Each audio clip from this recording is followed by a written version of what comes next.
ಬೆಂಗಳೂರಿನ ಒಂದು ಹಳೆಯ ಜನನಿಬಿಡ ಏರಿಯಾ ಮಲ್ಲೇಶ್ವರಂ. ಹ್ಮ್. ಅಲ್ಲಿನ ಒಂದು ಕೆನರಾ ಬ್ಯಾಂಕ್ ಶಾಖೆ. ಹ್ಮ್. ಅದೆಷ್ಟೋ ಕುಟುಂಬಗಳಿಗೆ, ಅದರಲ್ಲೂ ನಿವೃತ್ತಿ ಜೀವನ ನಡೆಸ್ತಿರುವ ಹಿರಿಯರಿಗೆ ಅದು ಕೇವಲ ಒಂದು ಬ್ಯಾಂಕ್ ಅಲ್ಲ, ಅದೊಂದು ನಂಬಿಕೆಯ ಕೇಂದ್ರ. ಖಂಡಿತ. ಆದರೆ ಇತ್ತೀಚೆಗೆ ಅದೇ ನಂಬಿಕೆಯ ಅಡಿಪಾಯವನ್ನೇ ಅಲುಗಾಡಿಸುವಂಥ ಒಂದು ಸುದ್ದಿ ಹೊರಬಿದ್ದಿದೆ. ಆ ಶಾಖೆಯ ಒಬ್ಬ ಹಿರಿಯ ಮ್ಯಾನೇಜರ್ ಗ್ರಾಹಕರ ನಂಬಿಕೆಯನ್ನೇ ಅಸ್ತ್ರವಾಗಿಸಿಕೊಂಡು ಸುಮಾರು 3 ಕೋಟಿ ರೂಪಾಯಿಗೂ ಅಧಿಕ ಮೊತ್ತದ ವಂಚನೆ ಮಾಡಿದ್ದಾರೆ ಅನ್ನೋ ಆರೋಪ. ಹೌದು, ಇದು ಕೇವಲ ಅಂಕಿಅಂಶಗಳ ವಂಚನೆ ಅಲ್ಲ, ಸಾರ್ವಜನಿಕ ಸಂಸ್ಥೆಗಳ ಮೇಲೆ ನಾವಿಟ್ಟಿರುವ ನಂಬಿಕೆಯ ಮೇಲಿನ ಒಂದು ದೊಡ್ಡ ದಾಳಿ.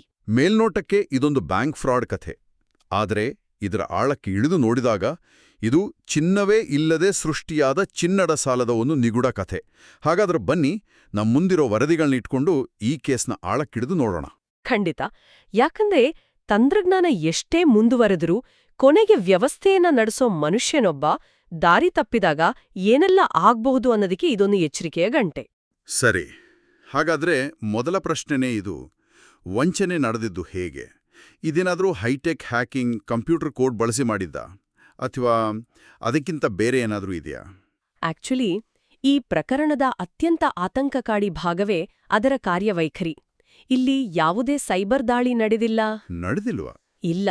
ಯಾವುದೇ ಸಾಫ್ಟ್ವೇರ್ ಅನ್ನು ಹ್ಯಾಕ್ ಮಾಡಿಲ್ಲ. ಬದಲಾಗಿ ಜನರ ಮನಸ್ಸನ್ನು, ಅವರ ನಂಬಿಕೆಯನ್ನೇ ಹ್ಯಾಕ್ ಮಾಡಲಾಗಿದೆ. ಜನರ ಮನಸ್ಸನ್ನು ಹ್ಯಾಕ್ ಮಾಡಲಾಗಿದೆ ಅಂದ್ರೆ?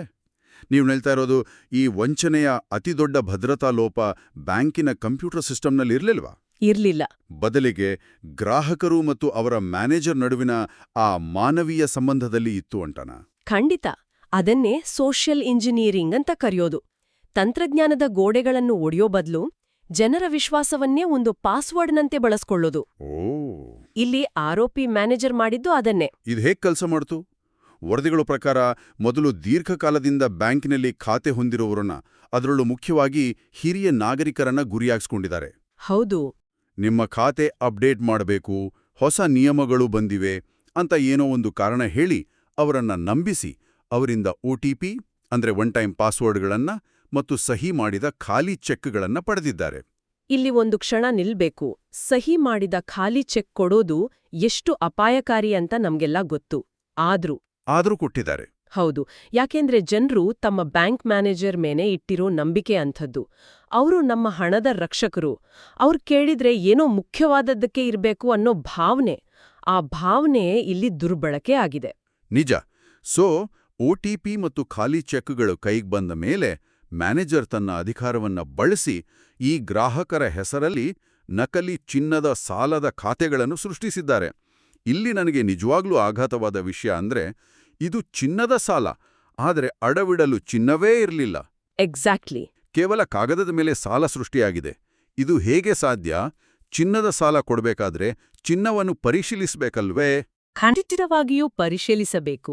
ಅದೊಂದು ಕಡ್ಡಾಯ ಪ್ರಕ್ರಿಯೆ. ಚಿನ್ನದ ತೂಕ, ಅದರ ಶುದ್ಧತೆ ಎಲ್ಲವನ್ನೂ ಪರಿಶೀಲಿಸಿ ಅದನ್ನ ಬ್ಯಾಂಕಿನ ವಾಲ್ಟ್ನಲ್ಲಿ ಸುರಕ್ಷಿತವಾಗಿ ಇಟ್ಟ ನಂತರವೇ ಸಾಲದ ಹಣ ಬಿಡುಗಡೆಯಾಗಬೇಕು. ಆದ್ರೆ ಇಲ್ಲಿ ಅದ್ಯಾವುದೂ ಆಗಿಲ್ಲ. ಆ ಎಲ್ಲಾ ನಿಯಮಗಳನ್ನು ಗಾಳಿಗೆ ತೂರಲಾಗಿದೆ.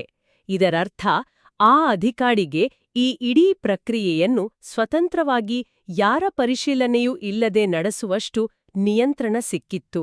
ಅದೇ ವ್ಯವಸ್ಥೆಯ ಅತೀದೊಡ್ಡ ವೈಫಲ್ಯ. ಅಂದ್ರೆ ಚಿನ್ನ ಇಲ್ಲದಿದ್ದರೂ ಚಿನ್ನ ಇದೆ ಅಂತ ದಾಖಲೆ ಸೃಷ್ಟಿಸಿ ಅದರ ಮೇಲೆ ಕೋಟ್ಯಾಂತರ ರೂಪಾಯಿ ಸಾಲ ಪಡೆದಿದ್ದಾರೆ. ನಂತರ ಆ ಹಣವನ್ನ ಏನ್ ಮಾಡಿದ್ರು? ವರದಿಗಳ ಪ್ರಕಾರ ಹೀಗೆ ಸೃಷ್ಟಿಯಾದ ಸಾಲದ ಹಣವನ್ನು ಬೇನಾಮಿ ಖಾತೆಗಳಿಗೆ ಅಥವಾ ಈ ವಂಚನೆಯಲ್ಲಿ ಭಾಗಿಯಾಗಿರಬಹುದಾದ ಇತರ ಸಹಚರರ ಖಾತೆಗಳಿಗೆ ವರ್ಗಾಯಿಸಲಾಗಿದೆ. ಪಾಪ, ಆ ಗ್ರಾಹಕರಿಗೆ ತಮ್ಮ ಹೆಸರಿನಲ್ಲಿ ಇಂತಹದ್ದೊಂದು ಸಾಲ ಇದೆ, ತಮ್ಮ ಖಾತೆಯನ್ನು ಬಳಸಿ ಹಣ ವರ್ಗಾವಣೆಯಾಗುತ್ತಿದೆ ಅನ್ನೋ ಸಣ್ಣ ಸುಳಿವು ಕೂಡ ಇರಲಿಲ್ಲ ಅಲ್ವಾ? ಖಂಡಿತ ಇರಲಿಲ್ಲ. ಹಾಗಾದ್ರೆ ಈ ವಂಚನೆಯ ಒಟ್ಟು ಮೊತ್ತ ಎಷ್ಟು ಮತ್ತು ಇದು ಎಷ್ಟು ದಿನಗಳ ಕಾಲ ನಡೆಯಿತು? ವರದಿಗಳ ಪ್ರಕಾರ ಒಟ್ಟು ಮೊತ್ತ ಸುಮಾರು 3,11,00,000 ರೂಪಾಯಿ. 3 ಕೋಟಿ. ಈಗಲ್ಲಿ 41 ಜನ ಗ್ರಾಹಕರು ಬಲಿಪಶುಗಳಾಗಿದ್ದಾರೆ. ಇದೆಲ್ಲವೂ ನಡೆದಿದ್ದು ಕೇವಲ 2 ತಿಂಗಳ ಅವಧಿಯಲ್ಲಿ, ಅಂದ್ರೆ ಅಕ್ಟೋಬರ್ 4ರಿಂದ ಡಿಸೆಂಬರ್ 9, 2025 ನಡುವೆ. 2 ತಿಂಗಳ ಅವಧಿ ಬಹಳ ಮುಖ್ಯವಾದದ್ದು. ಅದು ಬ್ಯಾಂಕಿನ ರಿಯಲ್ ಟೈಮ್ ನಿಗಾ ವ್ಯವಸ್ಥೆಯಲ್ಲಿನ ಗಂಭೀರ ಕೊರತೆಯನ್ನು ತೋರಿಸುತ್ತದೆ. ಒಂದು ನಿಮಿಷ, ನಾನು ಇಲ್ಲೇ ನಿಮ್ಮಲ್ಲ ತಡೆಯುತ್ತೇನೆ. ಸಾಮಾನ್ಯವಾಗಿ ಬ್ಯಾಂಕುಗಳಲ್ಲಿ ದೊಡ್ಡ ಮೊತ್ತದ ಅಥವಾ ಅಸಹಜ ಎನಿಸುವ ವಹಿವಾಟುಗಳು ನಡೆದರೆ ತಕ್ಷಣ ಅಲರ್ಟ್ ಕಳಿಸುವಂಥ ಸಿಸ್ಟಮ್ ಇರುತ್ತೆ ಅಂತ ನಾವು ಅಂದುಕೊಂತಿರ್ತೇವೆ. ಇರಬೇಕು. ಹಾಗಾದ್ರೆ 2 ತಿಂಗಳ ಕಾಲ 3 ಕೋಟಿ ರೂಪಾಯಿಯಷ್ಟು ದೊಡ್ಡ ಮೊತ್ತ ಹೊರಗೆ ಹೋಗ್ತಿದ್ರೂ ಯಾವ ಅಲಾರಂ ಕೂಡ ಬಾರಿಸಲಿಲ್ವೇ? ಇದು ಹೇಗೆ ಸಾಧ್ಯ? ಇದೇ ಇಲ್ಲಿರುವ $1 ಮಿಲಿಯನ್ ಪ್ರಶ್ನೆ. ಅಂಥ ವ್ಯವಸ್ಥೆಗಳು ಇರ್ತವೆ, ಆದರೆ ಅವು ಎಷ್ಟು ಪರಿಣಾಮಕಾರಿಯಾಗಿವೆ ಅಥವಾ ಅವುಗಳನ್ನು ಬೈಪಾಸ್ ಮಾಡಲು ಸಾಧ್ಯವೇ ಎಂಬುದು ಮುಖ್ಯ. ಬಹುಶಃ ವಹಿವಾಟುಗಳನ್ನು ಸಣ್ಣ ಸಣ್ಣ ಮೊತ್ತಗಳಾಗಿ ವಿಂಗಡಿಸಿರಬಹುದು.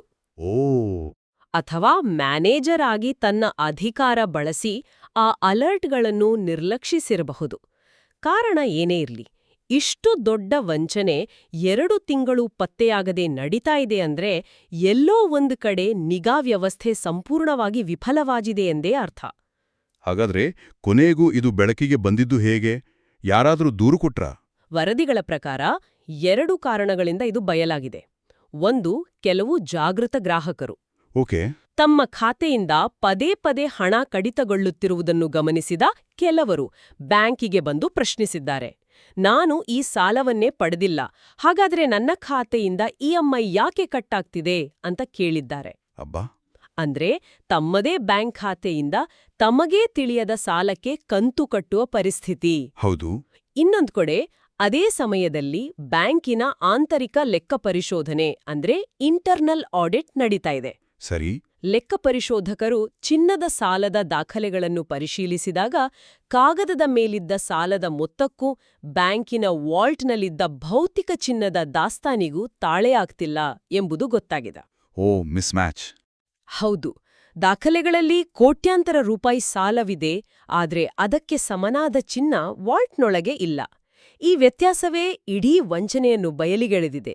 ಅಂದ್ರೆ ಒಂದಷ್ಟು ಜಾಗೃತ ಗ್ರಾಹಕರು ಮತ್ತು ಒಂದು ನಿಯಮಿತ ಆಡಿಟ್ ಇಲ್ಲದಿದ್ದರೆ ಈ ವಂಚನೆ ಇನ್ನೂ ಮುಂದುವರಿಯುವ ಸಾಧ್ಯತೆ ಇತ್ತು ಅಲ್ವಾ? ಖಂಡಿತವಾಗಿಯೂ. ಇದು ನಿಯಂತ್ರಣ ವ್ಯವಸ್ಥೆಗಳು ಕೇವಲ ಇದ್ರೆ ಸಾಲದು, ಅವು ಎಷ್ಟು ಚುರುಕಾಗಿ ಕೆಲಸ ಮಾಡ್ತವೆ ಎಂಬ ಪ್ರಶ್ನೆಯನ್ನು ಹುಟ್ಟುಹಾಕ್ತದೆ. ಸರಿ, ಈಗಿದರ ಪರಿಣಾಮಗಳ ಬಗ್ಗೆ ಮಾತಾಡೋಣ.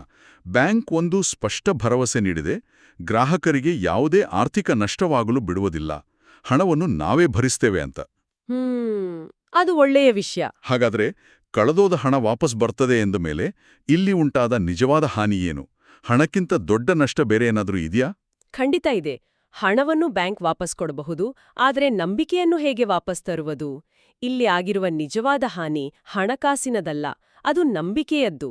ಅದರ ಪರಿಣಾಮಗಳು ಬಹಳ ದೀರ್ಘಕಾಲೀನ. ಇದು ನಿಜ. ನಮ್ಮ ಮನೆಯ ಅಡಿಪಾಯವೇ ಬಿರುಕು ಬಿಟ್ಟಿದೆಯಂತ ಗೊತ್ತಾದ ಹಾಗೆ ಮನೆ ಇನ್ನೂ ನಿಂತಿರಬಹುದು, ಆದರೆ ಅದರೊಳಗೆ ಮೊದಲಿನಂತೆ ಸುರಕ್ಷಿತ ಭಾವನೆಯಿಂದ ಇರಲು ಸಾಧ್ಯವಾಗುವುದಿಲ್ಲ. ಸರಿಯಾದ ಹೋಲಿಕೆ. ಕೆನರಾ ಬ್ಯಾಂಕ್ನಂತಹ ಸಾರ್ವಜನಿಕ ಬ್ಯಾಂಕುಗಳು ಅದೆಷ್ಟೋ ಜನರಿಗೆ ಅಂತಹದ್ದೊಂದು ಸುರಕ್ಷಿತ ಮನೆ ಇದ್ದ ಹಾಗೆ. ಆದರೆ ವಂಚನೆ ಹೊರಗಿನ ಕಳ್ಳರಿಂದಲ್ಲ, ಬದಲಿಗೆ ಮನೆಯ ಕಾವಲುಗಾರನಿಂದಲೇ ನಡೆದಾಗ ಆ ಮೂಲಭೂತ ನಂಬಿಕೆಯೇ ಅಲುಗಾಡುತ್ತದೆ. ನೀವ್ ಹೇಳಿದ್ದು ಬಹಳ ಸರಿ. ಇದರ ಪರಿಣಾಮ ಕೇವಲ ಆ 41 ಸಂತ್ರಸ್ತರಿಗೆ ಸೀಮಿತವಾಗಿಲ್ಲ. ಆ ಶಾಖೆಯ ಇತರ ಸಾವಿರಾರು ಗ್ರಾಹಕರ ಮನಸ್ಸಿನಲ್ಲಿ ಈಗ ಅನುಮಾನದ ಹುಳ ಹೊಕ್ಕಿರ್ತದೆ. ನನ್ನ ದುಡ್ಡು ಸೇಫ್ ಇದೆಯಾ ಅನ್ನೋ ಭಯ. ಹೌದು, ನಾನು ಬ್ಯಾಂಕ್ನಲ್ಲಿಟ್ಟ ಠೇವಣಿ ಸುರಕ್ಷಿತವಾಗಿದೆಯಾ, ನನ್ನ ಲಾಕರ್ನಲ್ಲಿರುವ ಚಿನ್ನ ಸರಿಯಾಗಿದೆಯಾ ಎಂಬ ಆತಂಕ ಶುರುವಾಗುತ್ತದೆ. ಇದು ಬ್ಯಾಂಕಿನ ದೈನಂದಿನ ವ್ಯವಹಾರಗಳ ಮೇಲೂ ಒತ್ತಡ ತರ್ತದೆ. ದಶಕಗಳಿಂದ ಕಷ್ಟಪಟ್ಟು ಕಟ್ಟಿದ ಒಂದು ಸಂಸ್ಥೆಯ ಹೆಸರು ಒಂದೇ ಒಂದು ಇಂಥ ಘಟನೆಯಿಂದ ಹಾಳಾಗಬಹುದು. ಇದರ ಜೊತೆಗೆ ನೇರವಾಗಿ ವಂಚನೆಗೊಳಾದ ಗ್ರಾಹಕರ ಮಾನಸಿಕ ಸ್ಥಿತಿಯನ್ನು ಊಹಿಸಿಕೊಳ್ಳುವುದಕ್ಕೂ ಕಷ್ಟ. ಅದರಲ್ಲೂ ಪಿಂಚಣಿ ಹಣವನ್ನೇ ನಂಬಿ ಬದುಕುವ ಹಿರಿಯ ನಾಗರಿಕರಿಗೆ ತಮ್ಮ ಹೆಸರಲ್ಲಿ ಲಕ್ಷಾಂತರ ರೂಪಾಯಿ ಸಾಲವಿದೆ ಅಂತ ಇದ್ದಕ್ಕಿದ್ದಂತೆ ತಿಳಿದಾಗ ಆಗುವ ಆಘಾತ, ದಿಗ್ಭ್ರಮೆ. ಆ ಭಾವನಾತ್ಮಕ ಹಾನಿಯನ್ನು ಯಾವ ಹಣದಿಂದಲೂ ತುಂಬಲು ಸಾಧ್ಯವೇ ಇಲ್ಲ. ಇದು ತಂತ್ರಜ್ಞಾನ ಮತ್ತು ನಂಬಿಕೆಯ ನಡುವಿನ ಸಂಘರ್ಷವನ್ನು ತೋರಿಸುತ್ತದೆ. ನಾವು ಎಷ್ಟೇ ಡಿಜಿಟಲ್ ಬ್ಯಾಂಕಿಂಗ್ ಆಪ್ಗಳ ಬಗ್ಗೆ ಮಾತನಾಡಿದ್ರೂ ಭಾರತದ ಬಹುಪಾಲು ಜನರಿಗೆ, ಅದರಲ್ಲೂ ಹಿರಿಯರಿಗೆ, ಬ್ಯಾಂಕಿಂಗ್ ಎಂದರೆ ಇವತ್ತಿಗೂ ಆ ಶಾಖೆಯ ಮ್ಯಾನೇಜರ್. ಹೌದು, ಅವರೊಂದಿಗಿನ ವೈಯಕ್ತಿಕ ಸಂಬಂಧ, ಅವರ ಮಾತಿನ ಮೇಲಿನ ಭರವಸೆ. ಈ ವಂಚನೆ ಅದೇ ಸಂಬಂಧವನ್ನು, ಅದೇ ವಿಶ್ವಾಸವನ್ನು ದುರ್ಬಳಕೆ ಮಾಡಿಕೊಂಡಿದೆ. ಹಾಗಾದರೆ ಇದೆಲ್ಲದರ ಒಟ್ಟು ಸಾರಾಂಶ ಏನು? ಇದು ಕೇವಲ ಒಬ್ಬ ಅಧಿಕಾರಿಯ ದುರಾಸೆಯಿಂದ ನಡೆದ ಕೃತ್ಯವೇ ಅಥವಾ ವ್ಯವಸ್ಥೆಯಲ್ಲಿ ಇರುವ ಆಳವಾದ ಸಮಸ್ಯೆಯನ್ನು ಇದು ತೋರಿಸುತ್ತಿದೆಯಾ? ವರದಿಗಳಲ್ಲಿ ಕೆಲವು ಪ್ರಮುಖ ಲೋಪಗಳನ್ನು ಗುರುತಿಸಲಾಗಿದೆ. ಇದು ಕೇವಲ ಒಬ್ಬ ವ್ಯಕ್ತಿಯ ತಪ್ಪಲ್ಲ. ಆ ವ್ಯಕ್ತಿಗೆ ಅಂತಹ ತಪ್ಪು ಮಾಡಲು ಅವಕಾಶ ಮಾಡಿಕೊಟ್ಟ ವ್ಯವಸ್ಥೆಯ ಲೋಪಗಳ ಕಡೆ ನಾವು ಹೆಚ್ಚು ಗಮನ ಹರಿಸಬೇಕು. ವರದಿಗಳಲ್ಲಿ ಮೇಕರ್ ಚೆಕರ್ ಸಿಸ್ಟಮ್ನ ವೈಫಲ್ಯದ ಬಗ್ಗೆ ಉಲ್ಲೇಖಿಸಲಾಗಿದೆ. ಏನಿದು ಮೇಕರ್ ಚೆಕರ್ ಸಿಸ್ಟಮ್? ಅದೊಂದು ಸರಳವಾದ ಆದರೆ ಅತ್ಯಂತ ಪರಿಣಾಮಕಾರಿಯಾದ ನಿಯಂತ್ರಣ. ಬ್ಯಾಂಕಿಂಗ್ನಲ್ಲಿ ಒಬ್ಬ ವ್ಯಕ್ತಿ ಒಂದು ವಹಿವಾಟನ್ನು ಸೃಷ್ಟಿಸಿದರೆ ಮೇಕರ್ ಅದನ್ನು ಇನ್ನೊಬ್ಬ ಸಮಾನ ಅಥವಾ ಹಿರಿಯ ಅಧಿಕಾರಿ ಪರಿಶೀಲಿಸಿ ಅನುಮೋದಿಸಬೇಕು. Checker okay. ಒಬ್ಬ ವ್ಯಕ್ತಿಯ ಕೈಯಲ್ಲಿ ಸಂಪೂರ್ಣ ಅಧಿಕಾರ ಇರಬಾರ್ದು ಅನ್ನೋದೇ ಇದರ ಉದ್ದೇಶ. ಹಾಗಾದ್ರೆ ಇದು ಕ್ಷಿಪಣಿ ಉಡಾವಣೆ ಮಾಡಲು ಇಬ್ರು ಅಧಿಕಾರಿಗಳು ಒಂದೇ ಸಲ ಕೀಲಿ ತಿರುಗಿಸ್ಬೇಕಲ್ಲ, ಆ ತರಹದ ಒಂದು ಸುರಕ್ಷತಾ ವ್ಯವಸ್ಥೆ. ಹೌದು, ಅದೊಂದು ಅತ್ಯುತ್ತಮ ಹೋಲಿಕೆ. ಪರ್ಫೆಕ್ಟ್. ಆದರೆ ಈ ಪ್ರಕರಣದಲ್ಲಿ ಆರೋಪಿ ಮ್ಯಾನೇಜರ್ಗೆ 2 ಕೀಲಿಗಳನ್ನು ಕೊಟ್ಟಂತೆ ಕಾಣ್ತಿದೆ. ಅಥವಾ ಆತ ಎರಡನೇ ಬೀಗವನ್ನು ಮುರಿಯುವ ದಾರಿಯನ್ನು ಕಂಡುಕೊಂಡಿದ್ದ. ಖಂಡಿತ. ನಿಯಮ ಕಾಗದದ ಮೇಲೆ ಇತ್ತು, ಆದರೆ ಆಚರಣೆಯಲ್ಲಿ ಇರ್ನಿಲ್ಲ. ಇದು ಸೈಬರ್ ದಾಳಿಗಳಿಗಿಂತ ಆಂತರಿಕ ಬೆದರಿಕೆಗಳು ಅಂದ್ರೆ ಇನ್ಸೈಡರ್ ಥ್ರೆಡ್ಸ್ ಎಷ್ಟು ಹೆಚ್ಚು ಅಪಾಯಕಾರಿ ಎಂಬುದನ್ನು ಮತ್ತೊಮ್ಮೆ ಸಾಬೀತುಪಡಿಸಿದೆ. ಇದು ನಿಜಕ್ಕೂ ಭಯ ಹುಟ್ಟಿಸುವ ವಿಷಯ. ನಾವು ಅಪರಿಚಿತರಿಂದ ಬರುವ ಇಮೇಲ್ಗಳ ಬಗ್ಗೆ, ನಕಲಿ ಸಂದೇಶಗಳ ಬಗ್ಗೆ ಜಾಗರೂಕರಾಗಿರ್ತೇವೆ.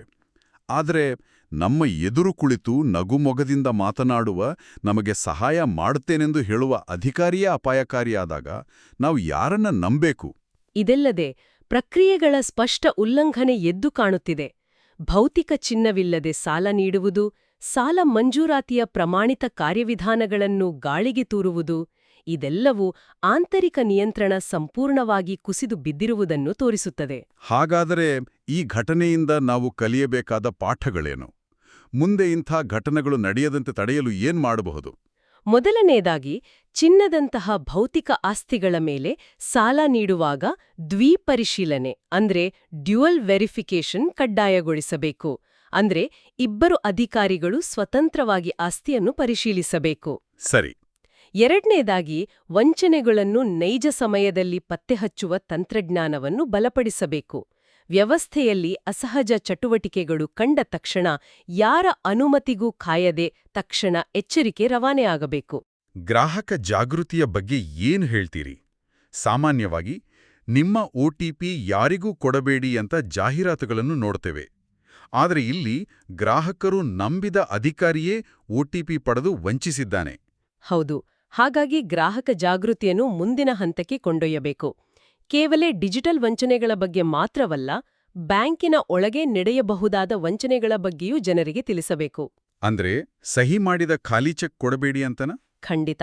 ಸಹಿ ಮಾಡಿದ ಖಾಲಿ ಚೆಕ್ ನೀಡುವುದು ಎಷ್ಟು ಅಪಾಯಕಾರಿ, ಯಾವುದೇ ದಾಖಲೆಗೆ ಸಹಿ ಮಾಡುವ ಮುನ್ನ ಅದನ್ನು ಸಂಪೂರ್ಣವಾಗಿ ಓದುವುದು ಎಷ್ಟು ಮುಖ್ಯ, ಬ್ಯಾಂಕ್ ಸ್ಟೇಟ್ಮೆಂಟ್ಗಳನ್ನು ನಿಯಮಿತವಾಗಿ ಪರಿಶೀಲಿಸುವುದು ಏಕೆ ಅಗತ್ಯ, ಈ ಎಲ್ಲಾ ವಿಷಯಗಳ ಬಗ್ಗೆ ಜಾಗೃತಿ ಮೂಡಿಸಬೇಕಿದೆ. ಸರಿ. ಕೊನೆಯದಾಗಿ, ಈ ಪ್ರಕರಣದ ಈಗಿನ ಸ್ಥಿತಿ ಏನು? ವರದಿಗರ ಪ್ರಕಾರ ಆರೋಪಿ ಮ್ಯಾನೇಜರ್ ತಲೆಮರೆಸಿಕೊಂಡಿದ್ದು, ಪೊಲೀಸರು ಆತನಿಗಾಗಿ ಶೋಧ ನಡೆಸುತ್ತಿದ್ದಾರೆ. ತನಿಖೆ ಪ್ರಗತಿಯಲ್ಲಿದೆ. ಬ್ಯಾಂಕ್ ಹೇಳಿದಂತೆ ಗ್ರಾಹಕರ ಮೇಲೆ ಯಾವುದೇ ಆರ್ಥಿಕ ಹೊರೆ ಬೀಳದಂತೆ ನೋಡಿಕೊಳ್ಳುವ ಜವಾಬ್ದಾರಿಯನ್ನು ಹೊತ್ತುಕೊಂಡಿದೆ. ಒಟ್ಟಿನಲ್ಲಿ ನಂಬಿಕೆ ಅನ್ನೋ ಒಂದು ಸಣ್ಣ ಕ್ರಿಯೆಯನ್ನು ವಂಚನೆಗೆ ಎಷ್ಟು ದೊಡ್ಡ ಅಸ್ತ್ರವಾಗಿ ಬಳಸಿಕೊಳ್ಳಬಹುದು ಎಂಬುದನ್ನು ಈ ಘಟನೆ ಕಣ್ಣಿಗೆ ಕಟ್ಟುವಂತೆ ತೋರಿಸಿದೆ. ಅಂತಿಮವಾಗಿ ಹೇಳುವುದಾದ್ರೆ, ಇಲ್ಲಿ ನಿಜವಾದ ಸವಾಲು ಕಳೆದೋದ ಹಣವನ್ನು ವಸೂಲಿ ಮಾಡುವುದಲ್ಲ, ಮುರಿದೋದ ನಂಬಿಕೆಯನ್ನು ಮತ್ತೆ ಕಟ್ಟುವುದು. ಅದಕ್ಕೆ ಬ್ಯಾಂಕ್ ಮುಂದಿನ ದಿನಗಳಲ್ಲಿ ತೆಗೆದುಕೊಳ್ಳುವ ಕ್ರಮಗಳು ಬಹಳ ಮುಖ್ಯವಾಗುತ್ತವೆ. ಪಾರದರ್ಶಕತೆ. ಹೌದು. ತನಿಖೆಯಲ್ಲಿನ ಪಾರದರ್ಶಕತೆ, ತಪ್ಪಿತಸ್ಥರ ವಿರುದ್ಧ ಕಠಿಣ ಕ್ರಮ ಮತ್ತು ವ್ಯವಸ್ಥೆಯಲ್ಲಿ ತರುವ ಸುಧಾರಣೆಗಳು, ಇವೆಲ್ಲವೂ ಜನರ ವಿಶ್ವಾಸವನ್ನು ಮರಳಿ ಗಳಿಸುವಲ್ಲಿ ನಿರ್ಣಾಯಕ ಪಾತ್ರ ವಹಿಸುತ್ತವೆ. ಕೇವಲ ಹಣವನ್ನು ಹಿಂದಿರುಗಿಸಿದರೆ ಸಾಲದು, ಇಂತಹ ಘಟನೆ ಮತ್ತೆಂದೂ ಮರುಕಳಿಸುವುದಿಲ್ಲ ಎಂಬ ಭರವಸೆಯನ್ನು ಬ್ಯಾಂಕ್ ತನ್ನ ಗ್ರಾಹಕರಿಗೆ ನೀಡಬೇಕಿದೆ. ಖಂಡಿತ. ಬ್ಯಾಂಕ್ ಗ್ರಾಹಕರಿಗೆ ಹಣಕಾಸಿನ ನಷ್ಟವಾಗುವುದಿಲ್ಲ ಎಂದು ಭರವಸೆ ನೀಡಿದೆ. ಆದರೆ ಈ ಘಟನೆ ನಮ್ಮೆಲ್ಲರನ್ನೂ ಒಂದು ಪ್ರಮುಖ ಪ್ರಶ್ನೆಯ ಮುಂದೆ ನಿಲ್ಲಿಸುತ್ತದೆ. ಈ ಡಿಜಿಟಲ್ ಜಗತ್ತಿನಲ್ಲಿ ತಂತ್ರಜ್ಞಾನವನ್ನು ನಂಬಿ ಅಪರಿಚಿತ ವ್ಯಕ್ತಿಗಳ ಬಗ್ಗೆ ಜಾಗರೂಕರಾಗಿರಿ ಎಂದು ನಮಗೆ ದಿನನಿತ್ಯ ಹೇಳಲಾಗುತ್ತದೆ. ಆದರೆ ನಾವು ಯಾರನ್ನು ನಂಬಬೇಕೆಂದು ವ್ಯವಸ್ಥೆಯೇ ಹೇಳುತ್ತದೆಯೋ, ವ್ಯವಸ್ಥೆಯ ಒಳಗಿರುವ ಆ ವ್ಯಕ್ತಿಯೇ ಅಪಾಯಕಾರಿಯಾದಾಗ ಆಗ ನಮ್ಮ ನಂಬಿಕೆಯನ್ನು ನಾವು ಎಲ್ಲಿ ಇಡಬೇಕು? ಇದು ಯೋಚಿಸಬೇಕಾದ ವಿಷಯ.